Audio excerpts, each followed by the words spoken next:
અને મહત્વના સમાચાર પર નજર કરીએ તો સુરેન્દ્રનગર લોકસભાની ભાજપની ઉમેદવાર સામે આવે છે વિરોધનો વંટોળ। ભાજપે ઉમેદવાર ચંદુ શિહોરાના ટિકિટ આપતા સર્જાયો છે વિવાદ। ભાજપે ચુવાડિયાના કોળી સમાજના આગેવાનને ટિકિટ આપતા રોષ વ્યક્ત કરવામાં આવી રહ્યો છે। તળપદા કોળી સમાજની બોર્ડિંગ ખાતે નેતાઓએ મીટિંગ બોલાવી હતી।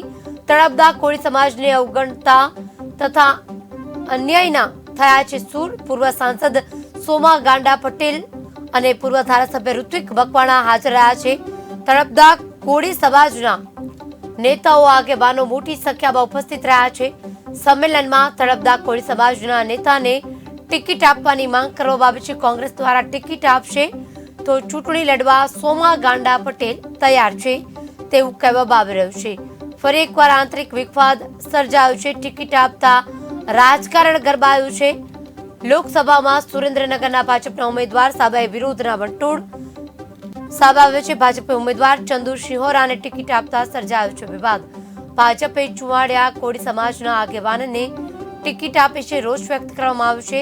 તળપદા કોળી સમાજની બોર્ડિંગ ખાતે નેતાઓએ મીટિંગ બોલાવી છે। તળપદા કોળી સમાજને અવગણના થતા અન્યાયના સૂર વ્યક્ત કરવામાં આવ્યા છે। પૂર્વ સાંસદ સોમા ગાંડા પટેલ અને પૂર્વ ધારાસભ્ય ઋત્વિક મકવાણા હાજર રહ્યા છે। તળપદા કોળી સમાજના નેતાઓ આગેવાનો મોટી સંખ્યામાં ઉપસ્થિત રહ્યા છે।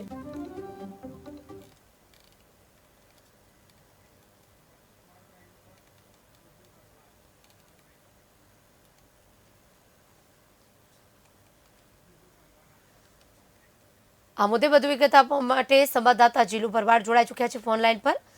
જીલુ, જે રીતે અત્યારે ભાજપમાં આંતરિક વિવાદ થઈ રહ્યો છે, તમામ જગ્યાએ અત્યારે રાજકારણ ગરમાઈ રહ્યું છે, વધુ એકવાર સુરેન્દ્રનગરમાં પણ રાજકારણ ગરમાયું છે, શું વધુ વિગત? સુરેન્દ્રનગર લોકસભા 9ના ઉમેદવાર આયાતી હોવાનો વિરોધ ચોમૂર્તિ જોવા મળી રહ્યો છે। કિરણ, સુરેન્દ્રનગર લોકસભામાં ભાજપે ચંદુભાઈ શિહોરાને ટિકિટ આપતા મોટો વિવાદ સર્જાવા પામ્યો હોવાનું હાલ માલુમ પડી રહ્યું છે। જે ઉમેદવાર જાહેર કર્યા છે તે મોરબી તાલુકા પંચાયતના પૂર્વ પ્રમુખ હોવાનું તેમજ મોરબી જિલ્લામાં રહેણાંક હોવાથી ભારે રોષ જોવા મળ્યો। ત્યારે ગઈકાલે તળપદા કોળી સમાજ દ્વારા એક મીટિંગનું આયોજન કરવામાં આવ્યું હતું, જેમાં જણાવાયું હતું કે વિવિધ પક્ષો દ્વારા તળપદા કોળી સમાજની અવગણના અને અન્યાય થયાનો આ મીટિંગમાં સૂર ઉઠવા પામ્યો હતો।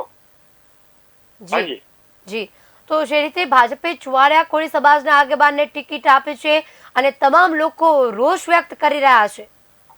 હાજી, કે નામ જોવા જઈએ તો સુરેન્દ્રનગર લોકસભા બેઠક રહી એ કોળી સમાજના વધુ મતો છે। તેમાં તળપદા કોળી સમાજના 3,80,000 જેટલા મતો હોવાનું કાલે મીટિંગમાં આગેવાનોએ જણાવ્યું હતું। જ્યારે હાલ જે ઉમેદવાર ઉભા રાખવામાં આવ્યા છે તે ચુવાડિયા કોળી સમાજને ટિકિટ આપી તેના 1.5 લાખ આસપાસ જ મત હોવાનું આગેવાનો દ્વારા જણાવતા અમારા વધુ મત હોવાથી તળપદા કોળીને કોઈ નેતાને ટિકિટ આપવાની માંગ થઈ હતી। ત્યારે ખાસ જોવા જઈએ તો ગઈકાલની મીટિંગમાં પૂર્વ સાંસદ સોમા ગાંડા તથા પૂર્વ ધારાસભ્ય ઋત્વિક મકવાણા પણ સંમેલનમાં હાજર રહી વિરોધ નોંધાવ્યો હતો। જી જીલુ, આ તરફ સોમાભાઈએ પણ પોતાની ચૂંટણી લડવાની ઈચ્છા દર્શાવી છે, શું કહેશો? સોમાભાઈ સૌ પ્રથમ ભાજપમાં હતા, ત્યારબાદ બહોળો અનુભવ રાજકીય રીતે ધરાવી રહ્યા છે। ત્યારે પક્ષ બદલો કરીને કોંગ્રેસમાં ગયા હતા, કોંગ્રેસમાં પણ સાંસદ તરીકે ચૂંટાઈ આવ્યા હતા। સુરેન્દ્રનગર જિલ્લા લોકસભા બેઠકમાંથી મોટી લોકચાહના ધરાવે છે ને ભારે માર્જિન સાથે 2-3 વાર જીતી ચૂક્યા છે। ત્યારે હાલ પણ આ મીટિંગમાં સૌફે ગાંડાભાઈ પટેલે એવી માંગ કરી હતી કે કોંગ્રેસ ટિકિટ આપશે તો પણ ચૂંટણી લડવા હું તૈયાર છું। ત્યારે આ નિવેદનથી ભાજપમાં સમાટો સવાઈ જવા પામ્યો હતો। કિરણ, જી જીલુ, સમગ્ર વિગત બદલ આભાર।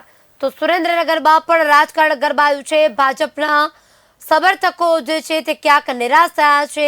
ટિકિટની બાબતે અહીંયા પણ રોષ વ્યક્ત કરવામાં આવ્યો છે। પૂર્વ સાંસદ સોમા ગાંડા પટેલ અને પૂર્વ ધારાસભ્ય ઋત્વિક મકવાણા હાજર રહ્યા હતા। તળપદા કોળી સમાજના નેતાઓ આગેવાનો મોટી સંખ્યામાં ઉપસ્થિત રહ્યા। સંમેલનમાં તળપદા કોળી સમાજના નેતાને ટિકિટ આપવાની માંગ કરી રહ્યા છે।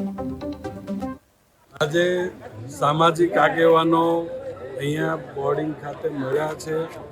સમાજની જે કંઈ લાગણી છે એ લાગણી એ લોકોએ વ્યક્ત કરી છે। સમાજે જે કમિટી બનાવી છે એ કમિટી છે એ સમાજનું પ્રતિનિધિત્વ કોણ કરશે એની પેનલ કે એના નામ જે કંઈ નક્કી કરશે એ નામો અને એ લાગણી પ્રદેશ કોંગ્રેસ સમિતિ સુધી પહોંચાડવાનો પ્રયત્ન કરીશું. અલબત્ત થોડું મોડું થયું છે. આવતીકાલે સીઈસી છે. પ્રદેશનું નેતૃત્વ લગભગ કાલે નીકળવાનું છે, પરંતુ એ પહેલાં લોકોની જે કંઈ લાગણી હશે એ લાગણી પ્રદેશ સમિતિ સુધી પહોંચાડવાનો પ્રયત્ન કરીશું અને સમાજને રાજકીય રીતે નેતૃત્વ મળે એ પ્રકારનો એમનો જે આગ્રહ છે એ સમિતિ સુધી પહોંચાડીશું. આવનારા દિવસોમાં અમે ભારતીય જનતા પાર્ટીના વિરુદ્ધમાં મતદાન કરવા માટે દરેકને વિનંતી કરીએ. પાર્ટી ટિકિટ આપશે તો લડશું. પાર્ટી ટિકિટ આપે તો એટલે 3 વખત હું બોલે ને 3 વખત અન્યાય કરે છે, એટલે એ અન્યાય સહન ના થાય એટલા માટે આજે તળપદા કોળી બધા ભેગા થયા છીએ અને એમને બતાવીશું કે